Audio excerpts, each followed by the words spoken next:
The second defeat of the holiday weekend on Exeter City. David Graham put Torquay deservedly ahead after 26 minutes with a shot from inside the box. Exeter's summer signing James Coppinger levelled in the 41st minute, but Tony Beddoes scored what turned out to be the winner for Torquay on the stroke of half-time. In the conference, goals from Michael McKinnon of Division 3, a much brighter picture all round. Well, Torquay's top-of-the-table clash with Kidderminster was postponed just 30 minutes before the scheduled kick-off. Torrential rain left Plainmoor waterlogged. Disappointment for all concerned, including United skipper David WOOZLEY. The lads have all come in and prepared all this morning, and they're all ready for it, especially after, during the week, we've come off a fantastic result, and we wanted to build on that. So it's very disappointing, but as I say, the pitch isn't the best, and maybe it's for the best that it was called off. I mean, you looked as if you were really back to your best against Bournemouth in the week. Yeah, we had a couple of shaky results before that. But the lads, they're sort of very confident, believe in their own ability, and it didn't affect them. They've come out and we played fantastically well in the week.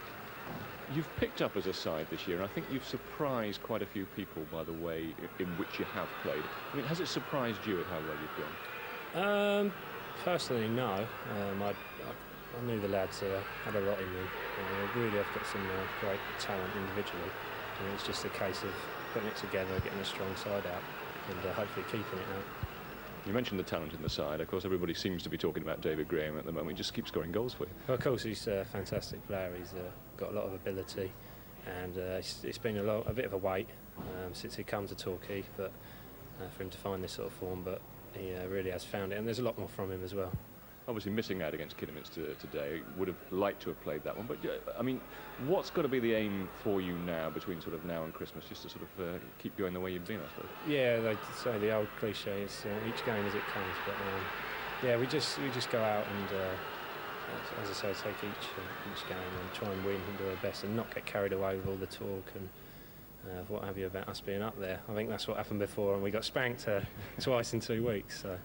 Yeah, I was going to say, has that actually possibly been a good thing for you, do you think, losing a couple of games and having a little bit of a wobble? Of course it has. It's, you've got to take the positives out of these things, and yeah, we had a bit of a reality check, and it's a fine line between being a good side and a bad side, and we sort of started to play all this football, forgot to do the hard things, the grafting bits, and we were doing all the prissy things, but you need to get that core of play. And no second thoughts about today's game being called off. It was pretty wet out there, wasn't it? Yeah, we've been out there running, and it's just the bog. The ball wasn't moving very well across the pitch, so it definitely wouldn't have suited us.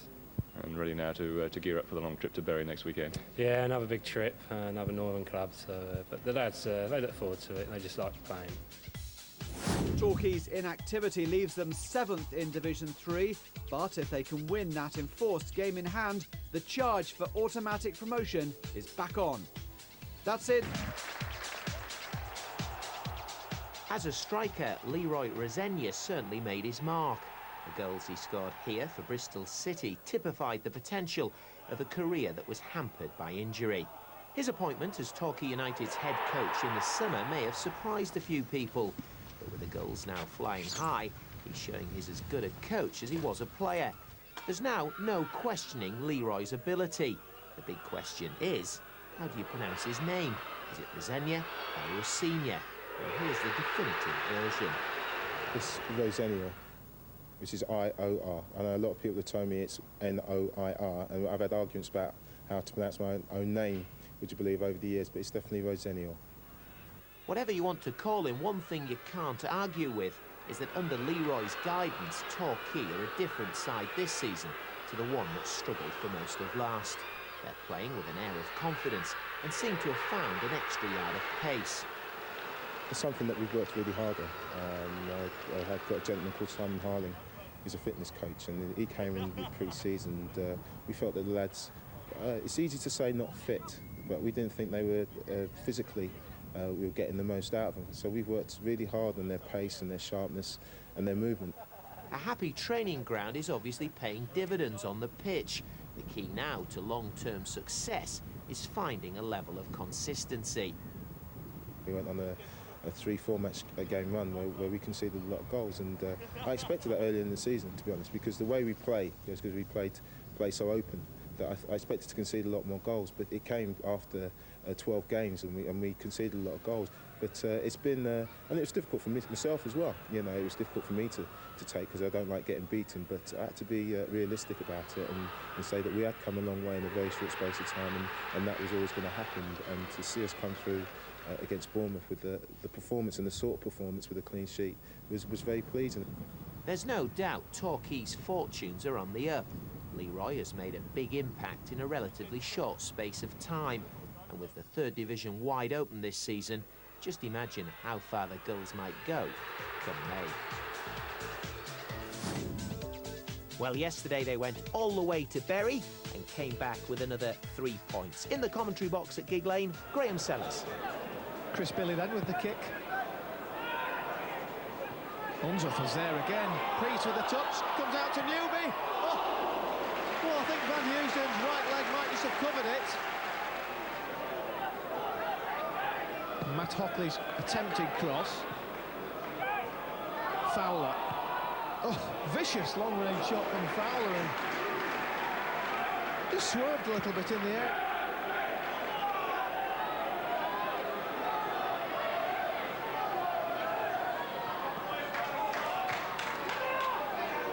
Fowler. Gritton is there. Oh, misses the target from no more than 10 yards out, Martin Gritton.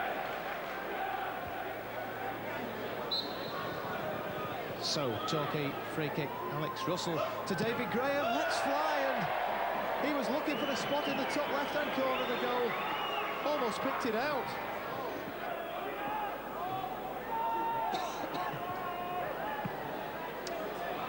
Newby has stayed inside here. Danger for Torquay. Great effort from John Newby, but just leant back, didn't he, the former Liverpool striker, and lifted his shot over the top of Ian Van Housden.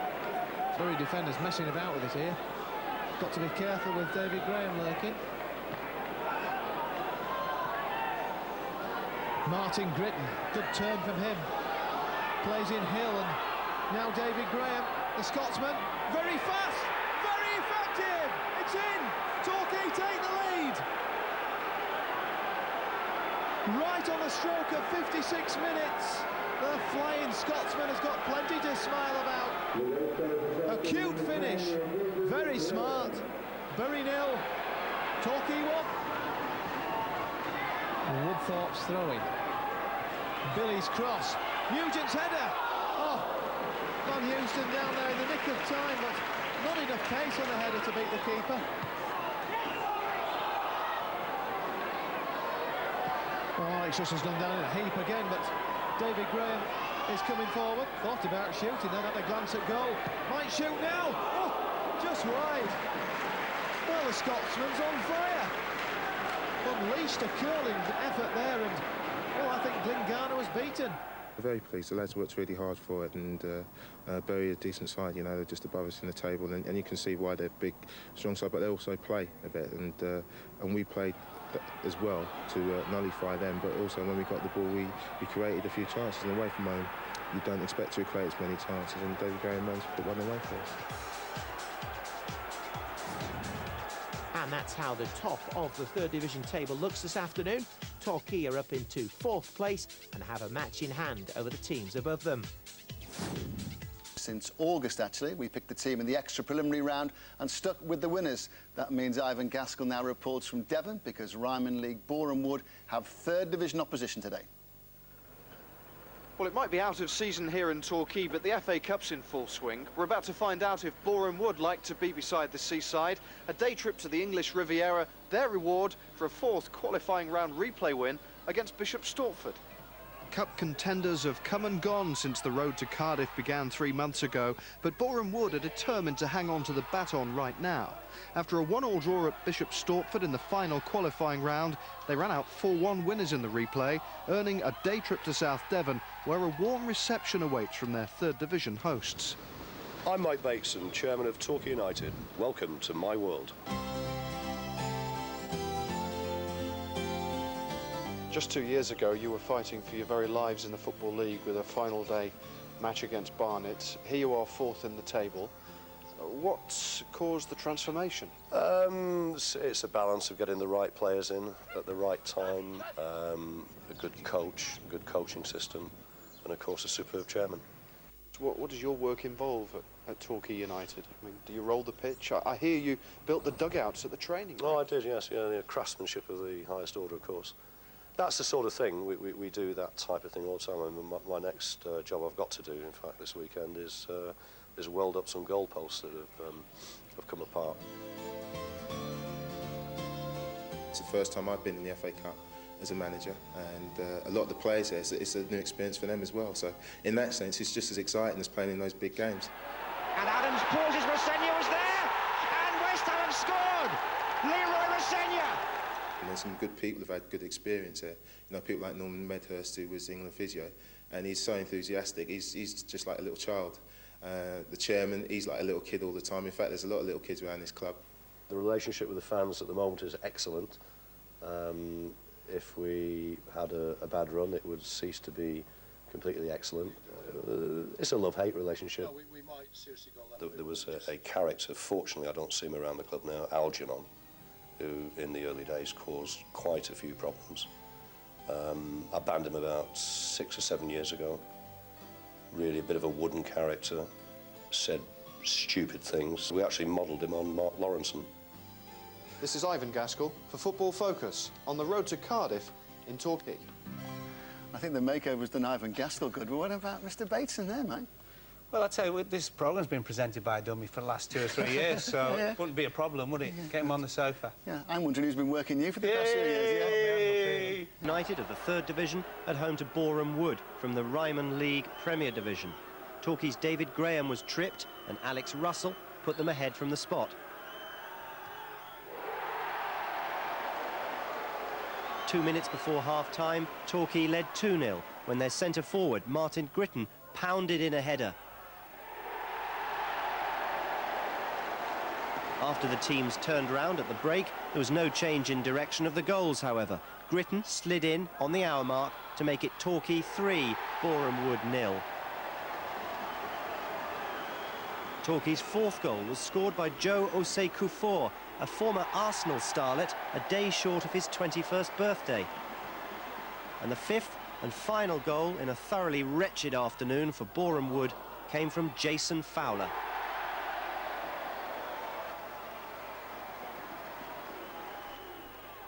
Conference team Hereford. The long-term future of the Football League is in doubt, and it's bound to have dramatic consequences for our local sides. First Division clubs, desperate to cut the financial gap between themselves and the Premiership, could one day resign from the league. That's the warning from the Gillingham chairman, Paul Scally. Well, we wouldn't be advocating a change of promotion and relegation. And my argument that being a club and a chairman that's been through 3 divisions in the last 5 years isn't just because I'm in the 1st Division. I would be expanding this argument if I was in the 3rd Division or the 2nd.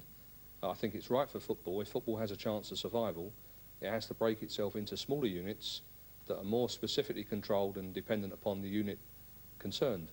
And clearly the needs of a team in the 3rd Division are very different to the needs of a team in the 1st Division. The knock-on effect for clubs like Exeter, Plymouth and Torquay would be massive. In the current climate, all finances are tight. These would be even further reduced if most of the television and sponsorship money that's normally split between the league clubs was rediverted to a new breakaway league.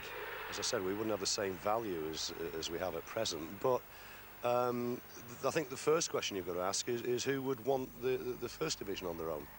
I mean, I think the ill-fated ITV digital deal, the one thing it did show that we as a group had overvalued our product anyway, and people, I'm afraid, will not pay money to watch 1st Division clubs. The 1st Division are annoyed that at the moment 2nd and 3rd Division clubs can outvote them on key issues. I mean, we're a 72-member club. There are safeguards in there anyway on certain major issues. There has to be a majority of 1st Division clubs. That's already built in, so they've got the safeguards. It's nothing to do with voting. He's greedy like the rest of them are. He just wants all our money. If the Football League does change, it begs the question, how long will it be before the lower leagues are regionalised? Will we once again see the return of the 3rd Division North and South? Level 2 Moss Rose, Torquay tackling Macclesfield. And watching this goal feast, Graham Sellers. So then, Keith Welsh, the goalkeeper for Torquay United, making his debut. But the goals getting us back underway. Dunning. Hoofed forward by Douglin, but here's David Graham. This is potential danger for Macclesfield. David Graham, oh, brilliant finish. 1 minute 5 seconds on the clock. How about that? The Scotsman really is on fire. Brilliant finish. Low past Steve Wilson. It's Macclesfield Town 0, Torquay United 1. This is Jason Fowler to Martin Gritton, back with Fowler. David Graham, the danger man. Oh, great ball, back into Fowler, chance for 2. It is, easy tap in. It's a 5-star opening from Torquay United. Great 1-2s there. David Graham had the presence of mind to pick out Fowler, who continued his run, and then, well, he just rounded Steve Wilson, and that was that with Wilson on the deck. Easy tap in. Darren Dunning then with Torquay's first corner in the 10th minute. Bright sunshine at Moss Rose. Woozley's header. Oh, it's in the net! First goal for Torquay for David Woozley. What a time to score it. 10th minute at Moss Rose. It's 3-0 to the goals. I bet even the ref thought about clapping that one. Super header. And Wilson beaten all ends up. It's Macclesfield Town 0, Torquay United 3.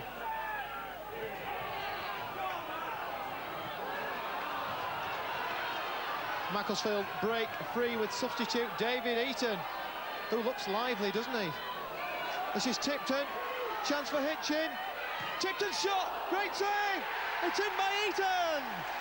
Macclesfield pull one back in the 31st minute. Torquay United couldn't get it clear despite a brilliant save from Keith Welsh. And there was the substitute, David Eaton, to make it Macclesfield Town 1, Torquay United 3.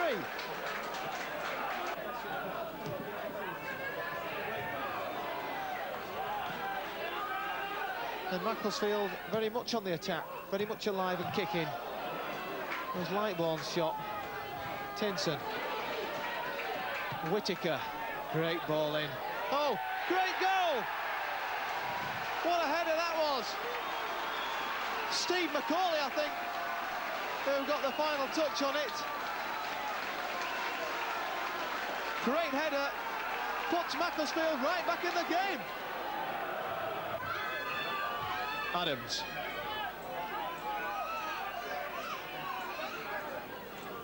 Tipton. Adams. Lightbourne! Free header! 3-3! It's the Bermuda International! What were the defenders doing? Well, just stand there and let him head it, why don't you? The boys are upset because we haven't taken the 3 points, but they've worked really hard. Macclesfield have worked really hard, and in the end it was a fair result. Torquay maintain their place among the 3rd Division pace setters with that draw, but they won't be staying there long if they keep throwing big leads away. They're back at Plainmoor next week to face Rochdale. The coaster ride for Torquay United at Plainmoor. Rochdale playing their part in a thrilling match, described by Martin Dean. Now getting a foot in. Rochdale winning the 50-50 challenges at the moment. Wayne Evans forward towards Connor. Hazel up above him. Now Doughty with the cross in. Platt almost got a touch on it. That's all it really needed. Oh, a well-worked opportunity from Rochdale's point of view. Gritton with a little touch off. Alex Russell through the middle towards David Graham. Kufor coming in on it. Well, Neil Edwards got in the way. Now, was that a penalty? What has the referee given here? Well, certainly a collision then between Lee Duffy and David Graham. David Graham still protesting to the referee about it. But Mr. Watton absolutely convinced that it was no penalty. Now Hazel. Spreading it wide towards Bedo. Good first touch. And not a bad second one either. It'll come for David Graham. Well, Tony Bedo then setting up perhaps the best chance of the game so far. Two good touches on the far side as he took the ball down and then took it past the defender. Pulled it back for David Graham, who had a little bit of time and space. And just dragging his shot wide of the target. Doughty, McCourt and Flitcroft all poised over the ball. It's going to be Doughty to curl it in. Straight into the midriff of Keith Welch. Put the ball away quickly for Tony Bedo. Inside for Russell. Now Bedo once more. To get towards the byline. Still in possession, Tony Bedo. Cross in for Graham, and a tap in for Martin Gritton. Tony Bedo doing the spade work, got away down the right-hand side, managed to keep possession. A precision chip, the little flick on from David Graham, and Gritton with the simplest of tap-ins. Graham took it down well on the chest. Dunning forward for Russell. We'll try the shot from there. Well, Neil Edwards, the smallest goalkeeper in the Football League. And his 5 feet 9 inch frame fully extended then to turn away. A rasping shot from Alex Russell.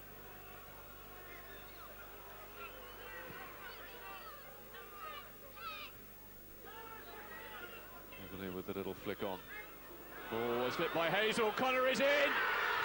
It's a slip by Ruben Hazel. He doesn't make many mistakes, but that one could be critical. Paul Connor latching onto it and giving Keith Welch no chance at all. Back inside for Flitcroft. Looking for McCourt on the far side. Caused a few problems since he switched to that wide position. And of course, some more here. He's got to the byline. Patrick McCourt, Northern Ireland international. Doughty with the corner once more towards Griffiths. And Gareth Griffiths gets a second. Doughty's corner towards the near post. Gareth Griffiths, he's 6'4", got up well above the Torquay defence. This is Benefield. Pulled the cross back well. Oh, David Graham got underneath it. Well, a chance for Torquay to have perhaps snatched something there. Jimmy Benefield getting to the byline, pulled the ball back well. And David Graham just snatching at the shot a little bit. 3 minutes of stoppage time to be played. Tony Bedo with the free kick this time. Martin Gritton was in there with the header. Markabilly with the clearance straight to Bedo. Can he deliver a decent cross this time? He does! And it's turned in by Ruben Hazel. Tony Bedo curling the ball in. Hazel up from the back. Climbed well and planted the header with great precision into the corner.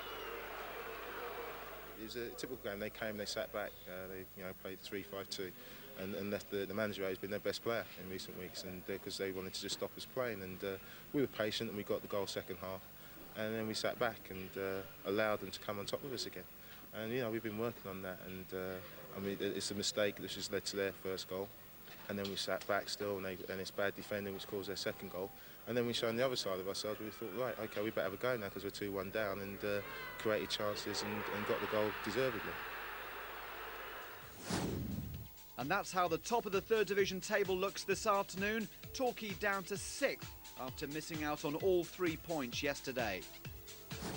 4 goals and 2 red cards in a feisty old match at Blackpool, where the visitors Torquay scored first after 8 minutes. Martin Gritton, the scorer, after a defence-splitting pass by David Graham. But from that high point, it was all downhill for third division Torquay. A bizarre own goal by Ruben Hazel got Blackpool back on level terms before half-time. Blackpool were below strength. They were without 8 injured first-team players. But they took the lead after 56 minutes from Scott Taylor's excellent strike. that seemed to be that, and Bloomfield Road was already emptying of supporters when a third goal for Blackpool by John Murphy in the 90th minute wrapped up the scoring and the match, but not all the action.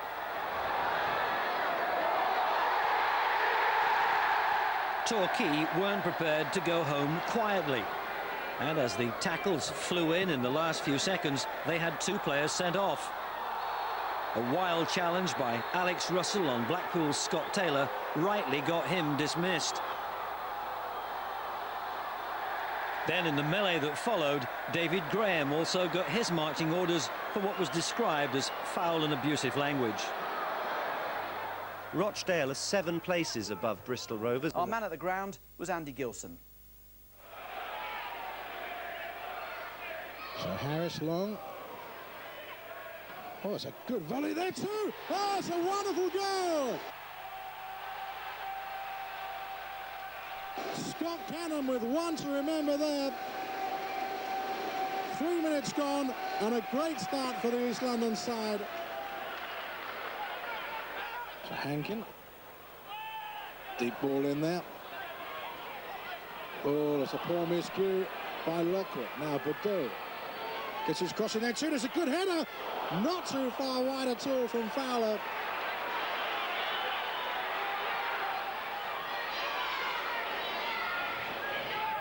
Here it comes deep. But it's right across there. Chance here for Tate. And it's 2-0. Some dreadful defending from Torquay. And Chris Tate capitalises. And Orient are 2-0 up after 16 minutes.